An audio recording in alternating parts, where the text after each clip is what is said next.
네, 프리마켓 뉴욕 2부 시작해 보도록 하겠습니다. 참고로 시작하기 전에 저희 프리마켓 뉴욕이 어제부터 유튜브 그리고 티빙을 통해서 동시에 송출이 되고 있다고 하니까요. 정말 축하할 만한 일이죠. 저희 조금 더 열심히 하는 기회로 삼아 보도록 하겠습니다. 프리마켓 뉴욕 2부 오늘은 박슬진 하나증권 해외 주식 분석 실장 그리고 김희 캐스터와 함께 하도록 할게요. 어서 오세요. 안녕하세요.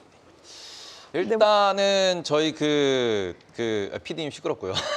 아니 오늘 아니, 저희가 둘이 뭘 같이 잘못 먹었는지 말이 자꾸 헛나오는 같이라 그러면 느낌이어가지고. 소문난다니까 그렇게 얘기하면 안 돼요. 근데 PD님이 자꾸 그 말 씹힌다고 하시는데 죄송합니다. 저희 다시 소개합시다. 박승진 하나증권 해외 주식 분석 실장님과 함께하도록 네. 하겠습니다. 오늘 저희 정말 왜 이럴까요? 방금 실장님 해가지고 살짝 그렇게 될 뻔했는데 일단은 저희가 오늘 오프닝 뉴스도 있는데 오프닝 뉴스랑 약간 같이 맞물려가지고 지금 질문 드리고 싶은 게 프리장에서 마이크론이 난리가 나 있습니다. 아, 네네. 그래서 오프닝 뉴스 오늘 먼저 듣고 그다음 마이크론이랑 같이 메모리 얘기를 해보는 게 좋을 것 같아요.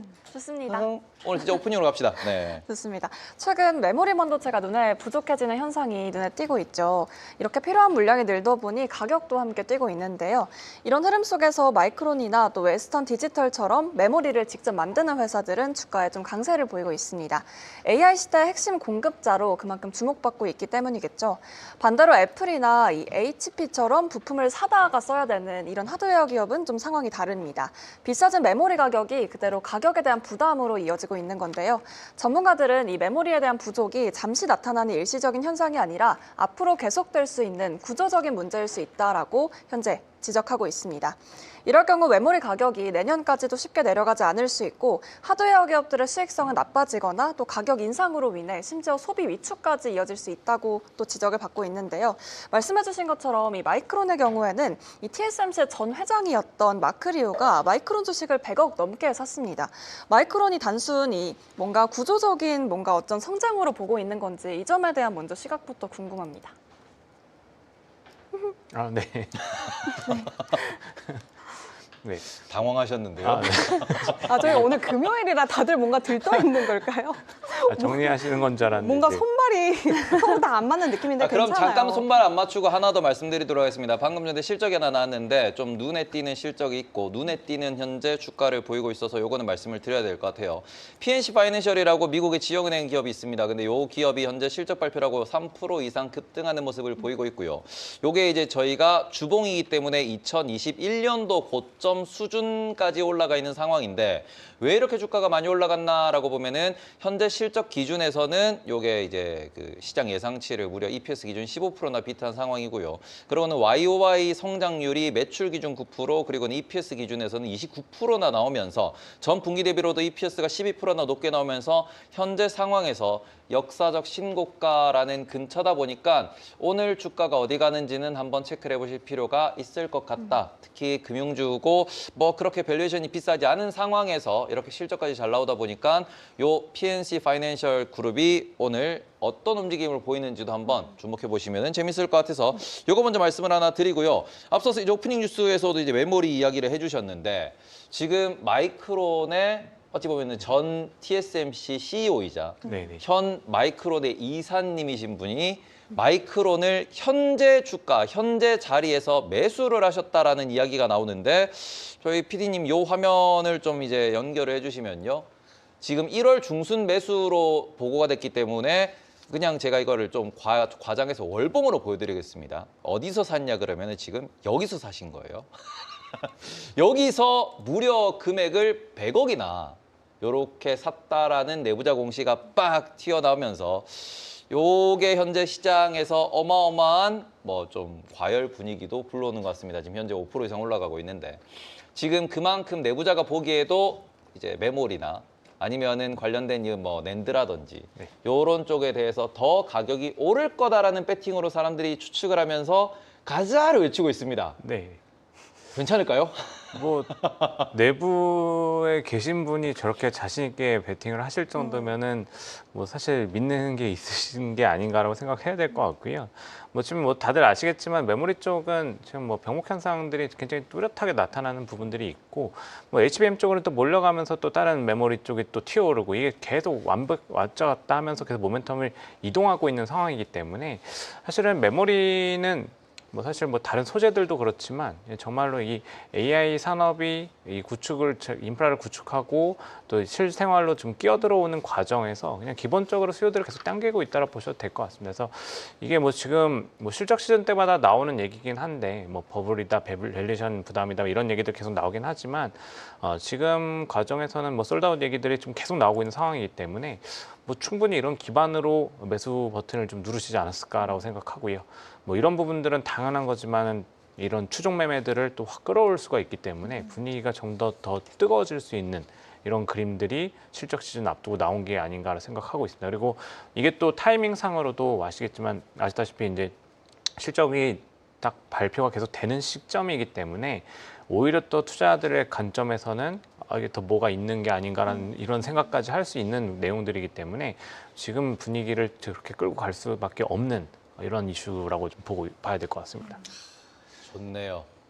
마이크론이 올라가니까 괜히 저희 또 많은 분들이 삼성전자와 하이닉스도 보유하고 계실 텐데 그런 부분에서 이런 소식이 또 다음 주 월요일에 어떻게 또 들려올지 코스피도 계속 올라가는 모습을 보이고 있는데 또 두근두근한 그런 심정으로 이 차트를 또 흐뭇하게 보게 되는데 저희 아까 전에 애플 얘기도 잠깐 해주셨잖아요. 네. 그 부분에 대해서 뭐 질문 같은 게 있으실까요? 두근두근 하시나요? 두근두근하죠? 왜요? 저 하드웨어 관련해서 질문이 있는데 네네. 사실 이런 좀 뭔가 갈리는 시각들이 있더라고요. 어쨌든 하드웨어단 입장에서는 좀 가격이 올라간다는 것에 대한 부담감은 충분히 가질 수 있겠지만 이게 수요 위축까지 이뤄질 수 있을까에 대한 좀 연결고리는 부족한 면도 있다고 생각하거든요. 여기까지도 이어질까요? 뭐 이게 기업마다 조금씩 다르긴 할 것 같고요. 뭐 가격에 대한 부담감들은 결국 수익성에 대한 부담으로 연결이 되는 거고, 이렇게 되면은 사실 뭐 애플이나 다른 세트 기업들로 기준으로 보면은 사실 사양을 낮춰야 되는 상황들도 분명히 발생을 할 수 있습니다. 이 수익에 대한 부분들의 이 부담감이 분명히 생길 수 있기 때문에 이 비용을 좀 낮추는 그림들은 결국 당연하게도 이 전과 비슷한 사양을 가져가거나 아니면은 뭐 어떻게 보면은 사실 뭐 애플 같은 기업들은 사실 뭐 저희가 계속 확인하고 있는 부분들은 일단 선주문을 통해 가지고 이미 물량 확보를 일부 많이 좀 해놓긴 했다. 이런 부분들. 그래서 사실 어떻게 보면은 이 브랜드 경쟁력이나 이 포지셔닝이 마켓에서 어떻게 되냐에 따라서도 좀 엇갈릴 수 있는 부분들은 있기 때문에 사실 뭐 동일한 형태로 뭐 애플과 뭐 다른 기업들을 같이 볼 수는 없는 것 같고, 네. 사실 이 브랜드 네이밍이나 이제 그 비용 15%에서 한 20% 정도 지금 이미 그 원가 비용들이 좀 높아졌다라고 이제 메모리 측면에서 좀 저희가 추정을 하고 있는데, 이 과정들을 정말 좀 다양한 방식으로 좀 헤쳐나갈 수 있을 거고, 애플 같은 경우는 이제 아까 말씀드린 것처럼 이미 좀 선 확보해 놓은 물량이 있는 것으로 좀 파악이 되고 있기 때문에 상대적으로 조금 더 버틸 수 있는 시간이 좀 있지 않나, 좀 이렇게 봐야 되긴 할 것 같습니다. 메모리 부족뿐만 아니라 애플이 가지고 있는 좀 장기적인 리스크들이 시장에서는 많다라고 판단을 하고 있는 상황인 것 같습니다. 네. 뭐 애플이라는 기업에 대해서 우리가 어떠한 전망을 해봤을 때 실장님이 보시기에는 뭐 비전이 있는 기업이다라고 보시는 쪽인가요? 그러니까 애플은 사실 뭐 저희가 좀 사실 이게 한 몇 년째인 것 같긴 한데, 사실 애플이 AI가 이제 부각되는 시점에서부터 어떻게 보면 이게 장착을 제대로 계속 못 해내고 있는 이런 과정들이 있고, 사실 뭐 최근에도 뭐 유튜브나 이런 것들 보시면 뭐 다들 많이 보시겠지만 이 갤럭시에서 AI를 통해 가지고 사진을 이렇게 조작하는 것들이랑 그쵸. 애플이 했을 때 애플 이 못해요. 결과물의 차이가 네.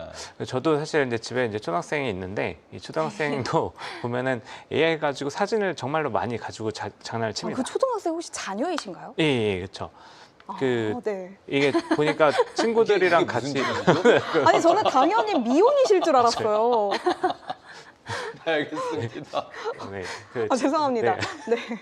그래서 누가 안 가르쳐도 이 친구들은 좀 이렇게 잘 만지더라고요. 근데 네. 이걸 가지고 뭐 동영상도 만들고 뭐 사진을 합성한다던가 이런 것들을 보니까 이제 갤럭시를 가진 친구들이 훨씬 더 좀 재밌게 많이 한다라고 얘기를 하는 걸 보면은 사실 뭐 어린이부터 이제 그런 식으로 좀 자연스럽게 받아들이는 거 보면은 사실 예전에는 또 제가 저는 또 자녀의 입장에서 보면은 그 중고등학교 가면은 죄송합니다. 제가 오늘 좀 이상한 것 같아요. 왜 이러죠?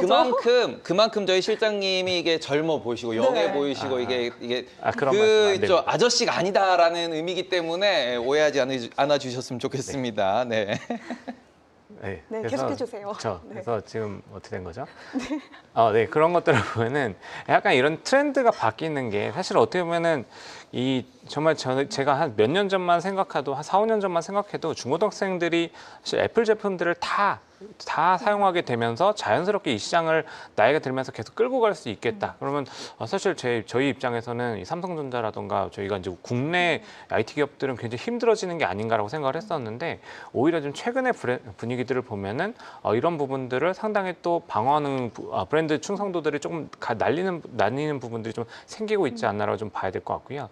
사실 뭐 이런 부분에서 사실 애플이 최근에 선택했던 것 중에 하나가 사실 제미나이를 또 이제 좀 껴들어오게 되는 이런 그림들이 좀 있는 거고 사실 이게 뭐 결과적으로는 이 플랫폼을 어디까지 끌고 들어올 거냐 뭐 이런 부분들을 저희가 좀 나중에 보긴 해야 되겠지만 사실은 이 정도까지 양보하기 시작하는 거면은 사실 애플 입장에서도 상당히 좀 뒤로 물러나는 거로 좀 봐야 되지 않나. 그래서 현실을 좀 받아들이는 부분들을 보면은 이후에 뭐 저희가 글래스라던가 이제 기존에 저희가 이제 로열티를 가져갈 수 있었던 그런 제품군들이 어떻게 반등을 하는지 이런 것들 좀 체크하긴 해야 될 것 같습니다. 다만 지금은 저희가 사실 주가 측면에서 이 선반영에 대한 기대를 예전처럼 하긴 좀 어렵다라 생각하는 것들은 지금 뭐 말 그대로 그냥 양치기 소년이 된 거죠. AI를 가지고 뭔가 이렇게 뭐 시리부터 시작해가지고 이 기능들을 계속 장착을 해가지고 뭔가 재밌는 걸 보여줄 것처럼 말을 계속 했는데 계속 기대치에 못 미치는 결과물도 계속 확인했기 때문에 이런 과정에서 보면은 이제 애플은 지금부터는 보여줘야 주가가 갈 수 있다 이런 그림으로 좀 봐야 되지 않나를 생각하고 있습니다.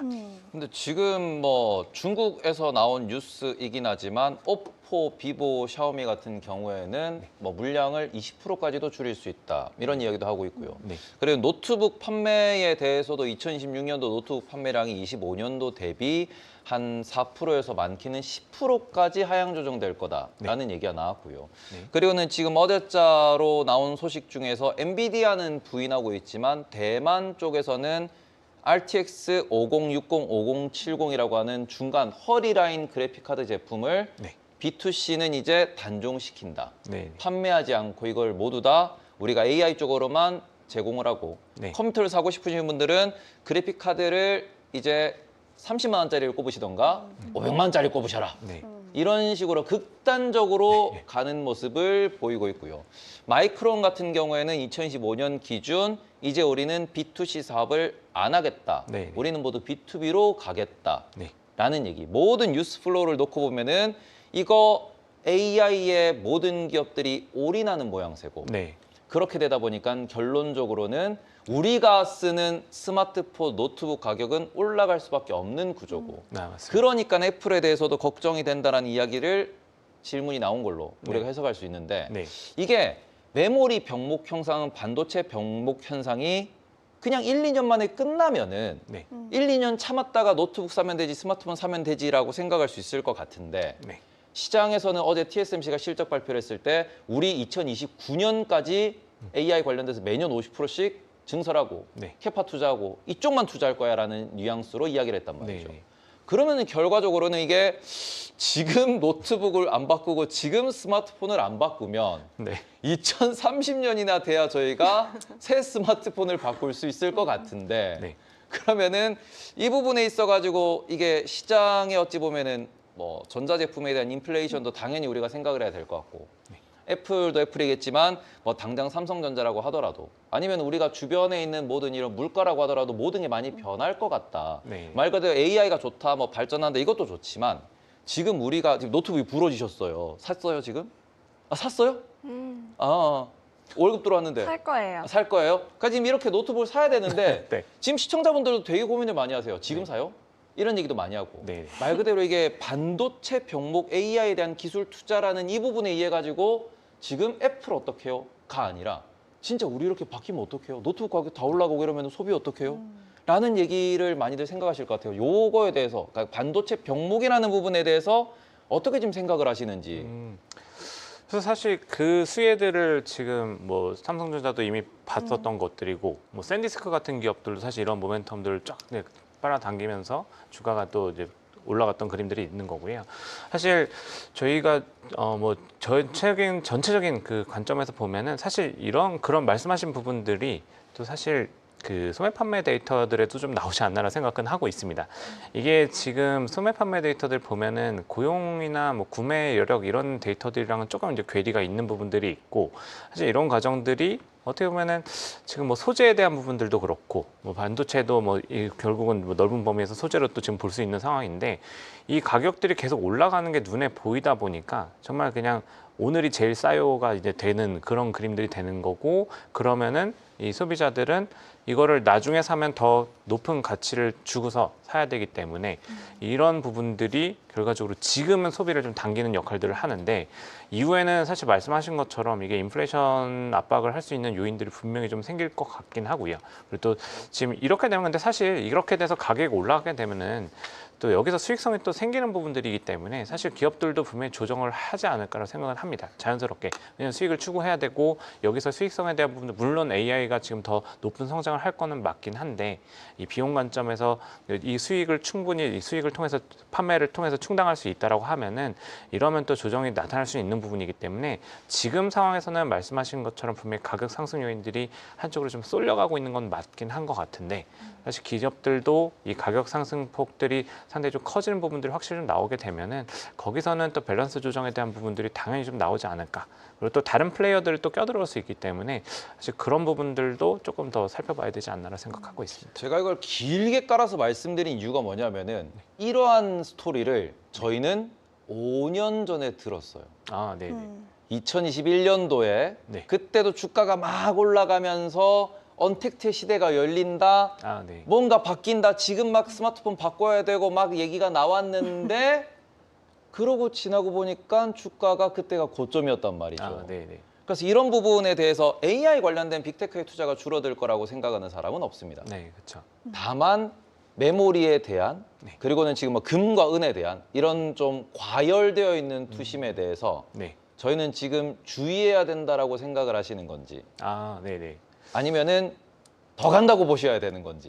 일단은 저는 올해까지는 좀 더 봐도 된다고 생각하고요. 이게 사실 이 수요에 대한 부분들이 지금 너무 뚜렷하게 아직까지는 높아지고 있는 부분들이 있기 때문에 네. 그리고 또 공급이 아직 못 따라가는 모습들이 너무나도 좀 뚜렷하게 나오고 있기 때문에 아직은 사실 고점에 대한 고민들은 조금 더 뒤로 가도 되지 않을까. 이게 어쨌든 지금 보면은 이 실적 추정치들이 꺾이질 않고 있습니다. 그리고 실적 추정치들이 S&P 500 기준으로도 섹터별로 나눠서 보면은 이게 지난 9월 말부터 사실 지금까지 한 개 분기 정도의 계속 상승률들을 보면은 이거 실적 모멘텀들이 거의 다 IT 쪽에 다 몰려 있습니다. 한 3개 섹터만 지금 이익 증가율이 상향 조정됐는데 뭐 가장 뚜렷하게 나오는 게 결국 또 IT고 지금 이런 그림들을 봤을 때는 사실 밸류에이션 얘기가 나오지만 이익 추정치가 올라가면은 결과적으로 밸류에이션 PER은 당연히 내려오는 거고요. 나스닥이 지금 25배 정도까지 지금 내려와 있는 상황이기도 하고요, 실제로. 그래서 이런 과정들을 보면은 사실 아직까지는 조금 더 룸을 좀 한 5%, 10% 정도까지는 그래도 지수 단에서는 더 열어줘도 되지 않나.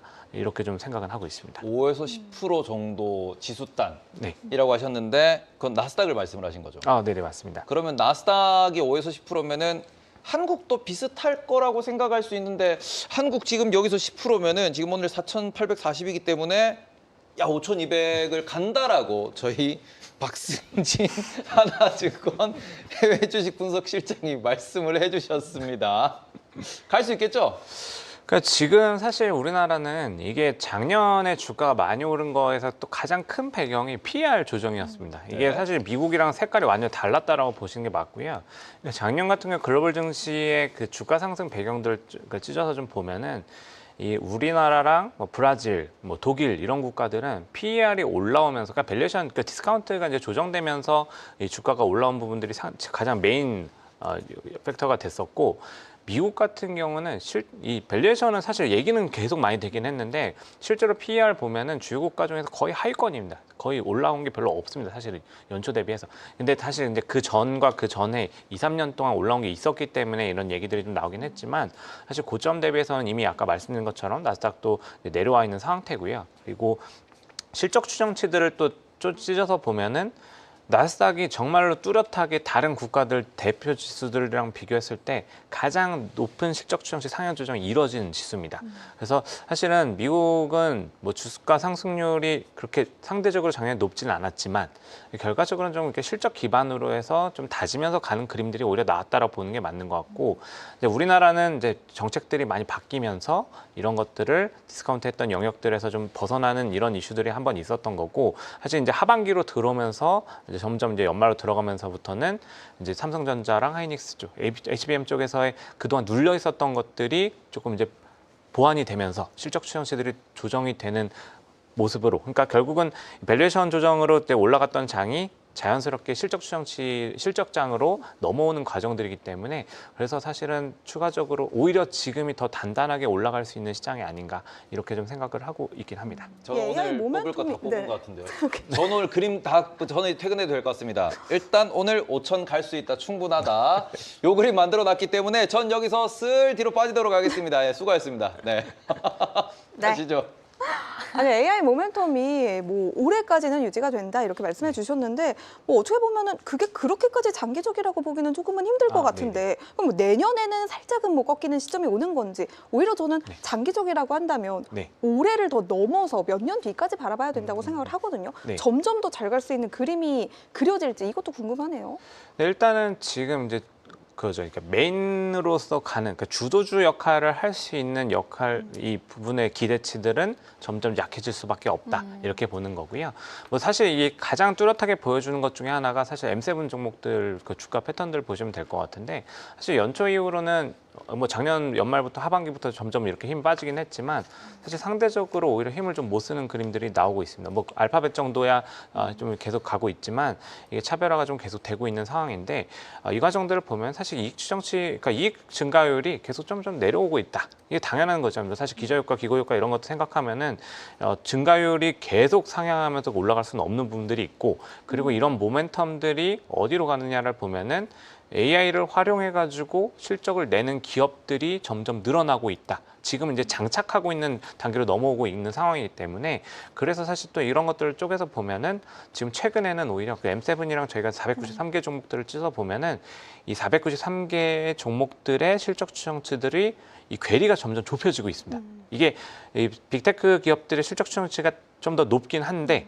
얘네들 이쪽의 실적 추정치들은 점점 내려오고 있고 이 나머지 종목들 실적 추정치들은 점점 올라오는 과정들을 좀 내년까지도 계속 기대가 되고 있는 부분들이고 이 괴리가 좁혀지면 사실 주가 모멘텀 측면에서는 이게 사실 수급도 사실은 이쪽으로 쏠려 있는 부분들이 있기 때문에 여기는 꽉 차 있고 여기는 비어 있으면은 사실 여기는 돈이 더 많이 들어올 수 있는 그래서 최근에 순환매들이 중간중간 나오는 그림들도 이런 관점에서 좀 보실 수 있는 거고요. 그래서 사실은 주가 측면에서 저희가 보면 산업이 망가진다는 말씀들을 드리는 게 아니고 주가 측면에서 모멘텀들이 점점 이동하고 확산하는 그림들이 계속 나올 수 있는 쪽으로 좀 봐야 되지 않나 이렇게 좀 생각하고 있습니다. 알겠습니다. 뭐 단계적으로는 그래도 긍정적인 방향으로 뭐 네. 당연히 이야기를 해주셨습니다. 오늘 댓글창에 김민 캐스터가 너무 조용하다는 댓글이 있는데 네. 우리 김민 캐스터 질문 하나 해주시죠. 네. 사실 26년도에 뭔가 주가가 전반적으로 낙관적인 전망이라는 것은 방금 이야기 나눈 대로 좀 어느 정도 동의를 하는데 최근에 인수합병 관련해서도 주식시장에 좀 활기를 띨 수 있는 요인이다라는 이야기도 함께 나오고 있거든요. 네. 좀 눈여겨보시는 인수합병 있으실까요? 뭐 눈여겨보는 거는 뭐 너무 많죠. 지금 사실 뭐 스페이스X나 오픈AI랑 너무 큰 플레이어들이 많기 때문에 네. 사실 뭐 이런 것들은 뭐 자연스럽게 시장에서 누구나 관심을 가지게 되는 것 같고 사실 스페이스X가 작년 뭐 하반기부터 4분기 정도부터 더 부각이 되는 시점이 되니까 사실 또 우주항공주들이 물론 정책 모멘텀들 같이 붙어 있지만 네. 주가들 뭐 로켓락 같은 기업들이 더 부각이 되는 것들도 있는 것 같고요. 뭐 이런 과정들이 일단은 시장에 어떻게 보면 좀 활력을 좀 불어넣는 과정들 그리고 또 아까 말씀드린 것처럼 AI 쪽에서 이 모멘텀들이 주가 모멘텀들이 좀 확산되는 과정에서 어떻게 보면 좀 타이틀을 가져갈 수 있는 형태의 좀 대표적인 부분으로 보시면 될 것 같고 다만 이제 저희가 지난주에도 말씀 나눴던 부분 중에 하나인 것 같긴 한데 이게 워낙에 또 큰 사이즈들이기 때문에 이게 들어올 때 분위기가 굉장히 중요하다. 지금 정도면은 사실은 뭐 잘 될 것 같은데 네. 이게 사실 스페이스X는 뭐 아시다시피 지금 1조 5천억 달러 정도로 기업가치 추정되고 있는 상황이고 이 정도 레벨이면은 사실 뭐 지금 탑 10으로 그냥 바로 들어오는 거거든요. 그냥 테슬라가 사실 어떻게 보면 모기업처럼 이제 되어 있는 기업인데 이런 같이 같은 위치 동일선상에 좀 쓰면서 들어오는 과정들이기 그게 때문에 적합한 건가요? 뭐 사실 적당한 그거는 가격대일까요? 뭐 그거는 뭐 제가 개별 기업 애널은 아니기 때문에 저도 잘 모르겠지만 일단 시장에서 추정하고 있는 금액 규모로 보면은 1조 5천억이고 그리고 또 시장에서 자금을 빨아들여야 되는 것들이 지금 예상되는 것들은 어쨌든 300억 달러는 넘을 거다. 그래서 사상 최대 규모, 그러니까 아람코 이후로 가장 큰 이제 IPO가 될 거다 이런 얘기들 하고 있는 거고 뭐 이게 사실 들어오면은 어쨌든 이 기업이 들어오면으로써 이 지수에 투자하는 패시브 투자자들은 이 스페이스X를 다 담아야 되는 이런 구조들이 생기기 때문에 당연히 이 유동성을 한번 좀 빨아들이는 역할들을 하긴 할 것 같습니다. 그래서 단기적으로는 조금 이제 주가에 또 이제 출렁거림이 있을 건데 얘가 또 잘 되면 어쨌든 이 모멘텀들을 또 끌고 갈 수 있기 때문에 뭐 스페이스X도 그렇고 오픈AI나 뭐 엔스로픽이나 이런 것들 종목이 들어올 때 이 개별 그 섹터들의 또 모멘텀들이 부각될 수 있다. 근데 반대로 또 잘 안 되면은 또 한번 출렁일 수가 있는 거기 때문에 이제 그때 당시의 분위기들이 상당히 좀 중요할 수 있다고 좀 봐야 되지 않을까 싶긴 합니다. 정말 뭐 아니면 도다라는 표현이 네. 딱 맞을 것 같습니다. 추가적인 질문 있으신가요? 아니요. 그럼 저희 다음 이슈로 한번 넘어가 볼게요. 이렇게 악재 없는 미국 시장 속에 좀 뭔가 견제할 부분은 없을지 한번 체크해보는 시간을 가져보면 좋을 것 같은데요. 제가 말씀드린 것처럼 현재 미국 시장에는 악재가 없다 할 정도로 경제 지표면 경제 지표 그리고 실적이면 실적 그래도 굉장히 좋은 흐름을 가져가고 있습니다. 신규 실업수당 청구 건수가 지난해 11월 이후 최저 수준으로 내려왔는데요. 청구 건수가 20만 건 아래로 떨어진 것은 드문 경우로 연초 들어 기업의 해고가 크게 늘지 않았다라는 점을 보여줍니다.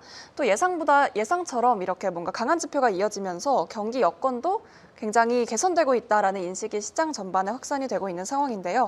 하지만 이 상황에서도 조금 뭔가 우려점을 찾아보면 이 고용 없는 생산 증가라는 면에 조금 집중을 해보면 좋을 것 같습니다. 그만큼 뭔가 인력 채용 대신에 AI를 활용해서 사람을 좀 줄여나간다, 효율성을 높인다는 얘기인데 그렇게 되면 고용 위축이 일어난다면 그만큼 뭐 소비 위축이라든지 이런 경기 침체 부분도 분명히 좀 가져가야 되지 않을까라는 생각이 들긴 하거든요. 근데 이게 사실 조금 이제 안 좋은 얘기일 수도 있는데, 이렇게 경기는 안 망가질 것 같습니다. 경기는 안 망가질 것 같은데, 이제 결국은 이게 양극화죠. 양극화가 굉장히 심해지는 구조로 좀 봐야 될 것 같습니다. 예. 이게 사실은 이게 지금 3분기 노동 생산성 지수가 나올 때도 이게 시장이 예상했던 것보다 더 높게 4.9%가 나왔었고요. 그런데 이게 단위 노동당 비용은 오히려 마이너스 더 낮아지는 이런 그림들이 나왔습니다. 그러니까 결국은 기업들이 인력을 덜 쓰고 생산성이 더 높아지고 있기 때문에 사실 경제 측면에서 보면은 경제가 더 성장하는 데는 무리가 없다 이렇게 보는 게 맞는데 사실 아까 이제 실업수당 청구 건수도 말씀을 주셨지만 이 신규 실업수당 청구 건수는 낮아지면서 그러니까 최근에 많이 나오는 뭐 이렇게 어떻게 보면 운율 라인 맞춰가지고 노파이어, 노하이어 이렇게 그렇게 두 개가 나오는데 사실 결과적으로 보면은 이게 연속 청구 건수는 또 그렇게 떨어지질 않고 있거든요. 그러니까 결과적으로는 새로 일자리를 또 못 찾는 구조들이, 그러니까 고용이 계속 안 되는 거죠. 그리고 지금 보면은 실업자 대비 그 구인 공고 비율도 0.98까지 떨어졌습니다. 그러니까 결과적으로는 이 실업자들이 찾을 일자리들이 계속 부족해지고 있는 상황이다. 이런 것들을 계속 보여주는 지표들이 나오고 있는데 어쨌든 결과적으로는 경제는 성장을 할 수 있는 구조들을 기술이 또 만들어내고 있는 과정들이기 때문에 뭐 이렇게 되면 사실 지표가 망가지기보다는 안에서 썩을 가능성들이 좀 상당히 높아요. 안에서 썩는 지표는 어떤 지표죠? 그러니까 결국은 전 트럼프 대통령의 지금 지지율도 이제 그런 부분들을 좀 반영하고 있지 않나라 생각하고요. 트럼프 대통령 지지율 좀 아시다시피 뭐 거의 뭐 바닥으로 그냥 쭉쭉쭉 내려오고 있고 뭔가 막 열심히 하시던데요. 요즘. 네, 그러다 보니까 사실 저는 최근에 이제 다른 곳에서 표현을 이제 조각을 하고 있다라고 좀 말씀을 드리고 있는데 이게 뭔가 기존에 저희가 경제 원론 이론 측면에서 접근을 하는 게 아니고 그냥 강제로 다 그냥 끌어당겨서 만드는 작업을 하는 것 같습니다. 뭐 예를 들면은 뭐 사실 뭐 관세를 뭐 깎아내는 건 당연한 거고 사실 최근에 주택 관련해서도 기관들의 주택 매도를 압박을 하면서 물량을 끌어내리려고 하는데 또 모기지 금리는 묶어버리겠다 이렇게 얘기를 하는 거잖아요. 그러면 사실 이제 기관들이 가지고 있는 물량을 강제로 끌어내서 물량을 만들어주고 가격 상단을 좀 내려놓는 거고 모기지 금리를 끌어내리면은 가격 측면에서 어쨌든 낮은 금리로 이거 주택을 살 수 있는 구조이기 때문에 이게 사실 경제 이론으로는 시장 논리를 다 무시해버리는 형태인데 어쨌든 지지율을 끌어내릴 수는 있는 이런 뭐 내용이 되는 거죠. 그리고 이런 식들 있는 거고, 그래서 최근에 보면은 또 뭐 가장 또 많이 논란이 되고 있는 뭐 최근 금융주 실적 발표랑 맞물려서 되고 있는 게 신용카드 이자율 이런 것들을 강제로 이제 상한을 만들어 버리는 것들은 사실 부작용들을 생각 안 할 수 있는 없는 조치긴 한데 사실 이 내용만 가지고 보면은 어떻게 보면 조금 단순하게 인기를 좀 끌 수 있는 내용들이 하지 않나 이렇게 좀 보고 있긴 합니다. 트럼프 대통령도 바보는 아닐 텐데 그 부작용들을 전혀 고려하지 않는 건 아닐 것 같습니다. 그렇죠. 중간 선거 이후에 그 파장들을 어떻게 감당하려고 그러는 걸까요? 근데 사실 저희도 뭐 항상 생활하면서 느끼는 부분들 중에 하나겠지만 이게 정치와 경제를 보는 관점은 좀 다른 것 같습니다. 그래서 지지율을 끌어당길 때는 사실 조금 이제 뒤에 부작용이 생길 거가 예측이 되더라도 당장 효과가 있다라고 생각하면은 사실 뭐 사람 마음이 또 그렇잖아요. 사실 지금 당장 돈 준다고 하면은 마음이 또 풍요로워지고 그렇죠. 뭐 감사하고 이런 것들이 또 이제 트럼프 대통령의 지금 전략에 들어가 있지 않나. 감사하고 근데 이게 지금 미국에서 인플레이션 관련돼 가지고 실제 우리가 실질 인플레라고 하잖아요. 이 부분의 문제를 정말 우리가 심각하게 봐야 되는 게 뭐냐 그러면은 오늘 지금 미국에서 제일 핫 이슈가 되고 있는 뭐 미국 내부에서 핫 이슈가 되고 있는 인터뷰가 하나 있는데 미국 농무부 장관이신 브룩 롤린스께서 이야기를 하셨어요. 우리는 1000번 이상의 시뮬레이션을 실행했는데 닭고기 한 조각, 브로콜리 한 조각, 또띠아 하나 그리고 여기에 추가로 뭐 하나 얹어서 한 끼 식사 드시면은 느그 밥 3달러에 해결할 수 있다. 다시 말씀드릴게요. 그거 예전에 닭고기 한 조각, 브로콜리 한 조각, 또띠아 하나에 다른 거 하나 얹으면은 3달러에 밥이 해결되는데 뭐 식료품 올라간다고 그거 하니까. 예전에 프랑스에서 마리 앙투아네트가 그러니까요. 뭐죠? 고기가 없으면 빵을 먹으란가 뭐 그 말을 한 거랑 비슷한 거 아닌가요? 그러니까 이러면서 이제 그러지하네요. 한 끼 식사 3달러면 해결된다. 그래서 실제로 미국 소비자들의 돈을 절약할 수 있는 방법이 있다라고 생각한다를 미국 농무부 장관님이 오늘 인터뷰를 하셨어요. 네. 저 여기다 하나 더 붙이고 싶은 게 네. 제가 봤던 기사 내용 중에 그게 있었어요. 미국에서 이번에 CPI 나온 거를 세부 항목을 좀 봤더니 스테이크 가격이 16% 정도 올랐는데 스테이크가 사실 미국인들에게도 주식이기 때문에 이게 엄청난 식물가의 상승으로 이어질 수 있다. 이게 좀 지금 태부님이 말씀하신 거랑 지금 제가 본 기사랑 완전히 이질적인 내용인 거잖아요. 어쨌든 아니 그러니까 이 표면적으로는. 부분이 문제가 되니까 이런 식으로 얘기를 하는 거예요. 그렇겠죠. 니들이 많이 써서 그런 거다. 표면적으로 지금 이러한 상황을 우리 개인 투자자 입장에서는 이게 어느 쪽이 맞다고 받아들여야 되는지 약간은 좀 헷갈리거든요. 네. 그러니까 실질 인플레가 심각하다라고 하는데 네. 근데 보면은 CPI 낮게 나와요. 네. 그러니까 이 부분에서 이번에 CPI도 뜯어보면은 식료품이 이제 뭐 0.7% 올랐다 네. 얘기를 하긴 하는데 네.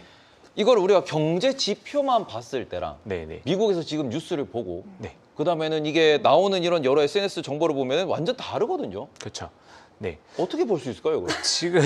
지금 보면은 사실 이거를 좀 끌어당기고 이번 CPI 같은 경우가 사실 낮게 나온 항목들을 보면은 사실 뭐 신차라던가 뭐 중고차 쪽에서 0 마이너스 1.1 이런 식의 숫자들이 나왔었고 그리고 또 보면은 사실 뭐 다른 것들도 그렇지만 이게 임대료나 주거비가 어쨌든 전월 대비 0.4% 0.3% 정도 수준으로 사실은 뭐 작년보다는 확실히 좀 낮아지고 있는 그림들을 좀 보여주긴 했습니다. 그래서 이런 것들이 좀 자리를 하고 있었던 것들이 있고 사실 이런 것들을 지금 사실 주택 시장은 사실 또 미국이 또 약간 또 안 좋았다가 완전 침체죠. 지금 네. 최근에 여러 가지 또 논란들이 좀 생기고 있는 과정들이기 때문에 그리고 또 CPI는 아시다시피 이 주거비 또 비중이 또 높습니다. 3분의 1 정도는 되기 때문에 그래서 이제 말씀하신 것처럼 실질 체감 물가랑은 또 차이가 좀 날 수밖에 없고 그리고 사실 이게 그 셧다운 이후에 아직까지 지표가 정상화되지 않았다라고 저희가 보는 것들은 이번 그 CPI 같은 경우도 대체율이 한 40% 정도까지 더 올라갔습니다. 오히려 지난달보다 더 높아졌던 부분들이 있기 때문에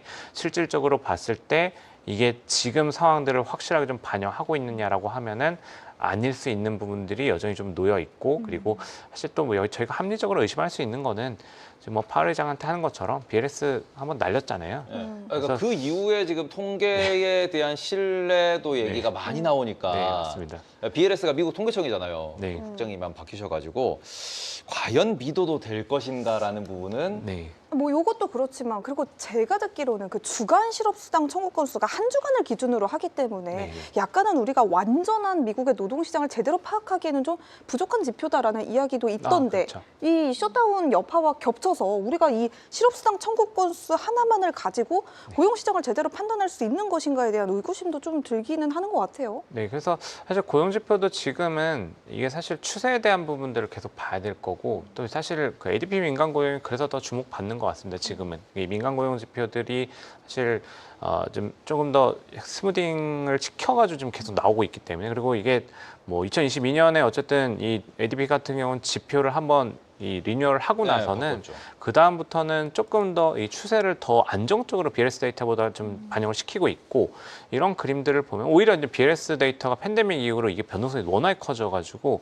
이 서베이 응답률이 떨어졌기 때문에 나오는 현상이긴 한데 이게 2개월, 3개월 지났을 때 수정치들이 폭이 좀 엄청나게 커졌습니다. 그래서 사실 이거보다는 민간 고용 쪽을 지금 데이터들을 같이 병행해서 추세를 좀 보시는 게 맞다라고 생각하고 이 부분들은 너무나도 뚜렷하게 조금 더 모멘텀이 둔화되는 그림들이 나오고 있기 때문에 그거 사실 저희가 보면은 실업률이 사실 12월 달 지표 같은 경우는 살짝 뭐 내려오는 것처럼 보이긴 했지만 이것도 이제 사실은 말씀드렸던 그런 노이즈들이 좀 껴있다라고 봐야 될 것 같습니다. 왜냐면은 이게 11월 지표 나올 때 너무 빠르게 올라가는 모습들이 나왔었거든요. 생각했던 것보다 더 악화되는 것처럼 이제 나왔었는데 사실 이거 자체가 약간 좀 공백이 좀 생기면서 발생했던 현상이라고 하면은 지금은 이게 좀 하나씩 왔다 갔다 할 때마다 좀 보는 것보다 그냥 추세적인 거 보는 게 맞고 그런 관점에서 보면은 어쨌든 아까 저희가 이제 나눠놨었던 지금 고용을 확실히 기업들이 좀 잘 안 하고 있는 그림들은 너무 명확하다라고 보는 게 좀 맞는 것 같습니다.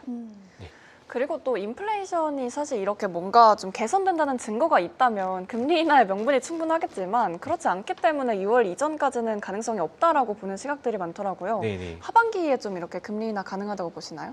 그래서 사실 이게 조금 이제 저는 개인적으로는 조금 이제 골디락스에 대한 부분들을 조금 더 말씀을 좀 드릴 수 있는 것들은 물론 다른 정책 변수들이나 이런 것들도 껴들어올 수는 있겠지만 지금 그러니까 전체적으로 이게 인위적으로 만드는 그림들을 좀 생길 수 있겠다라고 생각합니다. 그러니까 이 고용 같은 경우는 사실 기업들의 판단이 지금 그러니까 결국 연준이 어떤 걸 가지고 판단하냐를 보면은 이중 책무가 물가랑 고용인 거고 고용은 말씀드린 것처럼 기업들이 사실은 이게 정말 뭐 기업 실적이 안 좋아져가지고 비용을 줄이겠다 이런 의도는 아닌 것 같고 사실 기술로 충분히 대체할 수 있는 그 상황들이 생기고 있기 때문에 네. 고용을 좀 줄이는 모습들이 있고 그러면 사실 고용 지표는 좋아질 수 없는 부분들이 있을 거고요. 그리고 또 아까 말씀드린 것처럼 양극화가 심해지면은 경제활동 참가 인구는 더 늘어날 거기 때문에 실업률은 자연스럽게 또 올라갈 겁니다. 그럼 고용은 안 좋아지는 것처럼 보일 거고 그리고 물가 측면에서 보면은 물가는 정말로 지금 인위적인 요인들이 너무 많이 있는 것 같습니다. 그래서 네. 사실 결국은 지금 연준도 그렇고 다들 계속 얘기하고 있는 것들이 이 관세의 영향에 대해서 계속 또 경계를 하고 있기 때문에 그리고 지금 PPI가 지금 또 근데 PPI가 하필 지금 한 달 딜레이 돼서 계속 지금 뒤에 11월 지표 나오고 이러고 네. 있거든요. 그래서 PPI 쪽에 이제 그 트레이드 서비스 항목들 기업들이 마진을 붙이는 요 마진율을 보면은 지금 여전히 낮게 형성이 되어 있습니다. 그러니까 결국 기업들이 다 막고 있다라는 얘기가 되기 때문에 이게 터져 나오는 순간 어쨌든 잠재 요인들이 있다라고 보고 연준 위원들도 이런 부분들을 좀 경계하는 거라고 보시면 될 것 같고요. 그래서 이게 결과적으로는 트럼프 대통령 지금 지지율 생각하면은 하나씩 좀 지원할 가능성들도 있기 때문에 그런 물가 쪽에서도 충족이 될 수 있다. 이렇게 좀 보는 게 맞는 것 같습니다. 네. 알겠습니다. 추가적인 질문이 없다면 저희가 지금 요거는 잠깐 저희가 네. 조금 말씀을 드리고 싶어가지고 저희 그 채팅창에서 계속 이게 뭐 실시간 방송이냐 아니냐 이런 얘기를 해주시는데 제가 지금 뉴스를 찾아보고 있는데 뉴스는 딱히 나오는 게 없는데 현 상황에서 CG와 그다음에 아까 전에 탈렌 에너지를 저희가 국회가 중간에 이제 소개를 했던 것 같은데 고종배 지금 급락하고 있습니다. 근데 지금 현재 탈렌 같은 경우에는 하락폭이 거의 10%에 가깝게 이렇게 하락하는 모습이에요. 여기서 7% 넘게 떨어진 상황이라서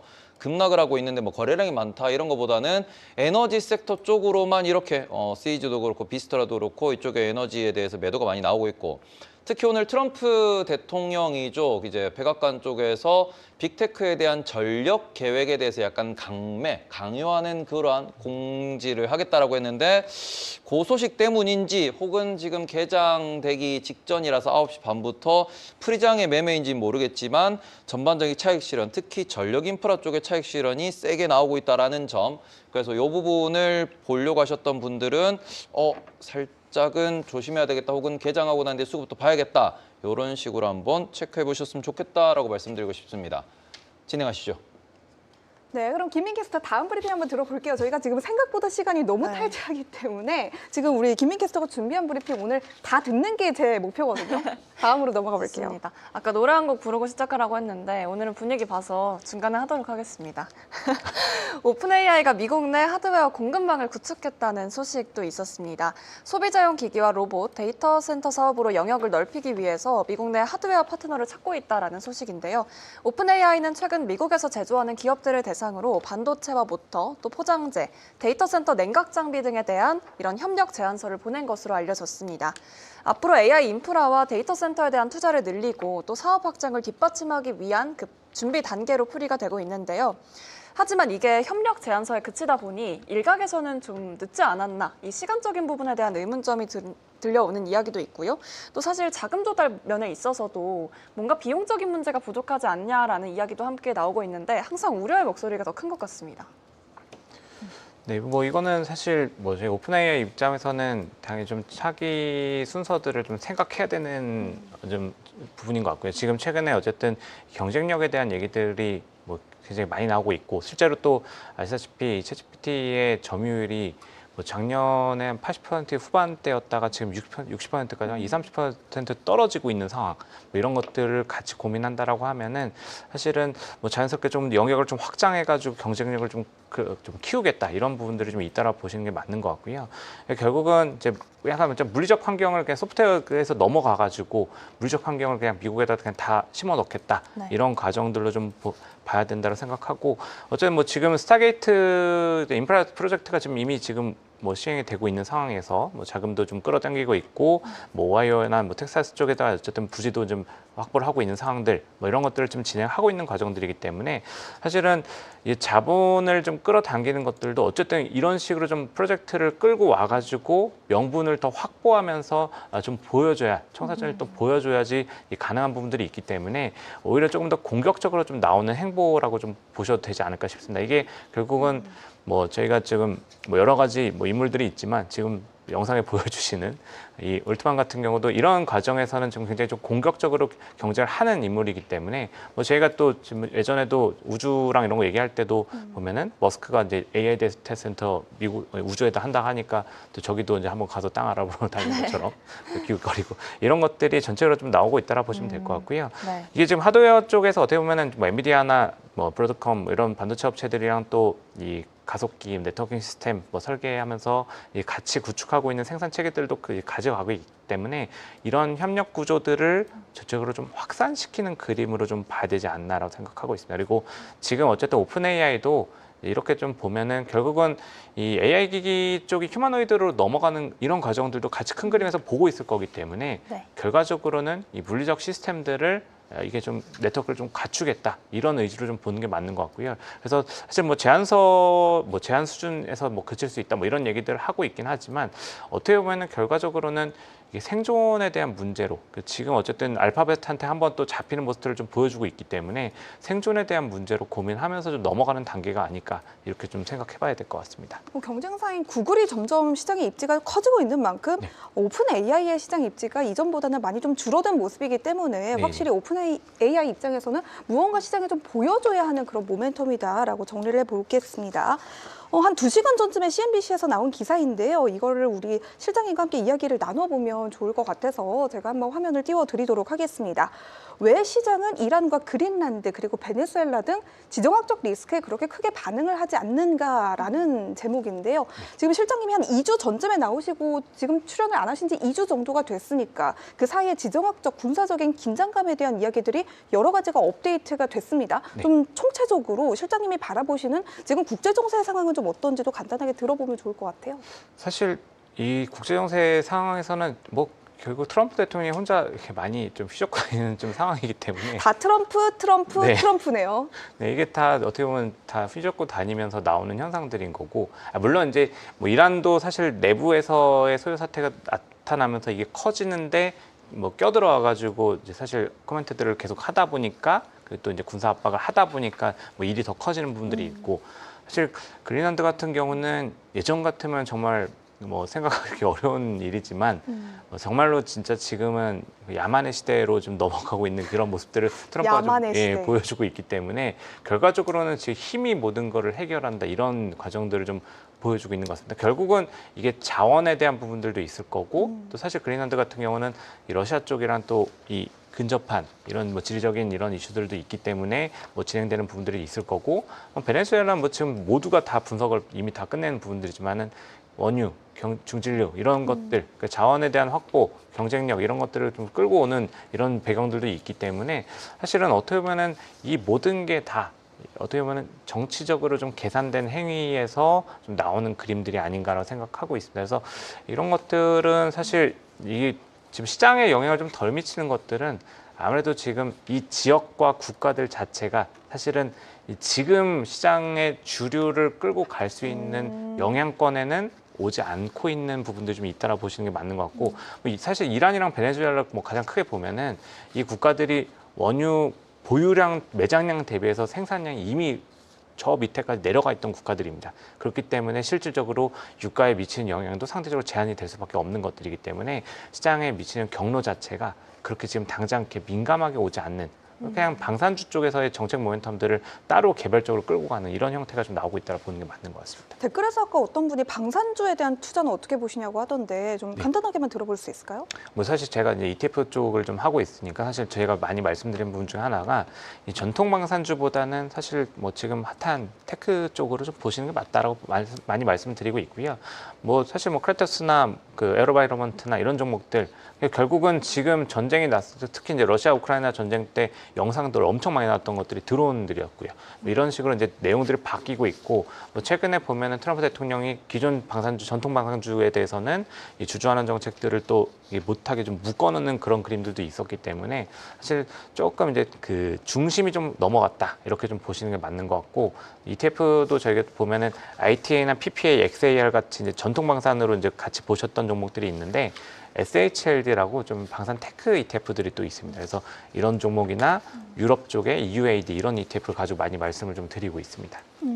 방산 얘기하니까 이게 지금 국내도 마찬가지고 러시아도 방금 또 이야기가 나왔어요. 푸틴이 우리는 그린란드를 덴마크 영토로 본다. 네. 이런 얘기도 하고 있는데 네. 지금 이 이야기가 나오는 중국, 그다음에는 러시아, 그다음에는 미국까지도 그린란드를 두고 싸우는 이유는 북극 항로 그렇죠. 네. 이야기가 많이 나오고 있거든요. 네, 네. 그런데 지금 여기에서 그린란드를 두고 이제 러시아도 엄청나게 많이 발언하고 유럽도 엄청나게 많이 발언하고 트럼프도 매일매일 발언하고 그다음에는 방금 전에 또 그 덴마크 무슨 그린란드 특사라는 직책이 하나 생겨가지고 네. 그 사람이 곧 해결될 거예요 또 인터뷰를 했다라고 해요. 네.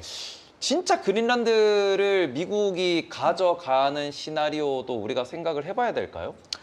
사실 이게 뭐 저희 여러 가지 얘기들이 좀 나오고 있는 상황이라서 조금 이제 뭐 고민스러운 부분들이 굉장히 많긴 한데, 이게 또 최근에 나온 얘기 중에 하나는 사실 또 그린란드 의회는 또 독자적으로 덴마크와 선을 긋고 독립하고 미국과 따로 협상을 하겠다. 네, 뭐 이런 네. 얘기들도 좀 나오고 있기 때문에 사실 정말로 그냥 혼란 속인 것 같습니다. 지금 정말로 말씀하신 것처럼 이게 뭐 자원이나 북극 항로나 뭐 지정학적으로 이제 또 중요한 포지션을 잡을 수 있는 여러 가지 이유들이 있고, 또 여기를 뺏겼을 때 또 이 주변 국가, 아까 말씀하신 뭐 러시아부터 시작해가지고 위협이 될 수 있는 국가들이 분명히 또 존재를 하고 있고, 지금 유럽 쪽도 사실은 지금 어떻게 보면은 지금 실제로 군대를 또 끌고 오면서 그렇죠. 이슈들을 가져가고 있기 때문에 사실은 가능성이 분명히 없다라고 볼 수는 없겠지만은 그 과정들이 굉장히 시끄러울 수밖에 없는, 뭐 굉장히 되게 당연한 얘기를 할 수밖에 없는 것 같고요. 그래서 사실은 뭐 최근에는 뭐 이런 부분들을 보면은 유럽 방산 뭐 이런 기업들을 또 투자하는 것들도 사실 오히려 유럽 방산 예, 쪽에 예. 그쪽도 ETF 같은 게 혹시 있을까요? 그 EUAD라는 종목이 네. 유럽 방산 테마 ETF입니다. 이 종목이 사실 또 재밌었던 거는 이게 작년에 제가 이제 처음 이렇게 뭔가 소개시켜 드릴 때는 그 그 밀리언 단위였거든요, AUM이. 그러니까 시가총액이 굉장히 작았습니다. 네. 그래서 그냥 참고만 하시라고 이제 소개를 시켜드렸었는데 어느 순간에 보니까 그냥 10억 단위로 좀 넘어가 있더라고요. 맞아요. 그래서 좀 많이 예, 이 자금이 그 몇 달 사이에 엄청나게 유입됐으면서 그 시장을 확 그냥 커지는 모습들을 좀 굉장히 또 대표적으로 보여줬던 ETF라고 보시면 될 것 같습니다. 알겠습니다. 이렇게 지정학적인 리스크 그리고 방산주에 대한 투자 전략까지 저희가 함께 정리를 해봤고요. 아주 빠르게 김민 캐스터의 마지막 브리핑 하나만 더 들어볼게요. 네, 간밤 일라이릴리의 주가가 큰 폭으로 하락을 했습니다. FDA의 체중 감량 치료제 심사 연기 소식 때문인데요. 당초 3월 말로 예상됐던 이 릴리의 비만 치료제 알약에 대한 승인 결정이 4월 10일로 미뤄진 것으로 확인이 됐습니다. FDA가 신규 패스트트랙 프로그램에 일부 의약품들의 심사를 별다른 설명 없이 지연했다고 보도했고요. 이로 인해 투자자들의 우려도 함께 커진 것으로 보입니다. 사실 노보노디스크와의 경쟁에서 일라이릴리가 좀 속도전에서 밀렸다라는 얘기가 나왔는데 그렇다고 하기엔 노보노디스크도 주가가 좀 밀리더라고요. 그래서 왜 이렇게 된 건지 뭔가 어떤 상황이 벌어지고 있는 건지 이 속도전에 대한 얘기부터 한번 해보고 싶습니다. 우선 속도전에 대한 얘기는 뭐 당연히 뭐 승인이 안 났기 때문에 나올 수밖에 없는 부분인 것 같고요. 당연히 그러면서 변동성이 커질 수밖에 없고 사실 결국은 이제 규제랑 이 규제 이슈로 또 연결된 부분들이기 때문에 사실 분위기상으로는 사실 뭐 저도 이게 같이 흔들리는 부분들이 조금 이제 이해가 좀 덜 되긴 하는데 그냥 업황 전체에 대해서 조금 분위기가 좀 확산된 부분들이 좀 있긴 할 것 같습니다. 그래서 이 투자 심리 측면에서 이제 전체를 보는 그림들 이 규제에 대한 부분들이 워낙 또 중요한 산업이기 때문에 이런 과정들을 좀 놓고 봐야 될 것 같고 다만 이제 이게 경쟁력 측면에서 보면은 사실 이게 지금 당장 이게 확 시장을 뺏긴다라고 봐야 되냐라고 하면은 사실 이 승인이 됐을 때 효과에 대한 부분들을 고려했을 때는 사실 일라이릴리가 여전히 경쟁력을 좀 가지고 있다라고 보는 게 맞는 것 같고요. 지금 이게 오르포글리프론 이게 결국은 이제 노보노디스크나 이쪽에서 하는 그 방식이랑 조금 더 제조 측면에서 좀 더 뚜렷하게 좀 우위를 가져갈 수 있는 부분들이 있고 결국은 이제 단가 측면이나 공급 차원에서 좀 더 좀 적극적으로 끌어당길 수 있는 비용 측면에 좀 더 유리한 부분들이 있기 때문에 이렇게 되면 결국은 이 수익성에 대한 부분들이 좀 있을 거고 지금 어쨌든 지금까지 보여준 것들 삼상 데이터나 이런 것들 보면은 뭐 체중 감량 효과라던가 그리고 또 혈당 조절 기능 이런 것들 그 성능에서도 우위를 보여주고 있기 때문에 뭐 약간의 시간차 정도는 좀 어느 정도 좀 수용할 수 있는 경쟁력을 가지고 있는 게 아닌가 뭐 이렇게 좀 보는 게 맞는 것 같습니다. 근데 말씀하신 것처럼 이 승인에 좀 지연되는 배경에 대해서는 좀 확실하게 좀 저희가 확인을 못하고 있기 때문에 뭐 이것만 좀 확인이 된다라고 하면 오히려 불확실성 해소로 좀 봐야 될 것 같고 그렇게 되면은 오히려 지금 관점에서는 저가 매수에 대한 대응 가능성들이 조금 더 필요한 전략들이 아닌가 생각하고 있습니다. 알겠습니다. 이렇게 하나 더 여쭤보고 싶어요. 네, 여쭤보세요. 최근 뭐 트럼프 대통령이 좀 표를 얻기 위한 중간 선거를 위한 여러 가지 내용 중에 건강보험에 대한 개혁도 함께 나왔잖아요. 근데 이 내용 중에 좀 대형 제약사들이 마진 압박에 대한 우려를 좀 받아가고 있는데 이런 상황도 같이 봐야 될까요?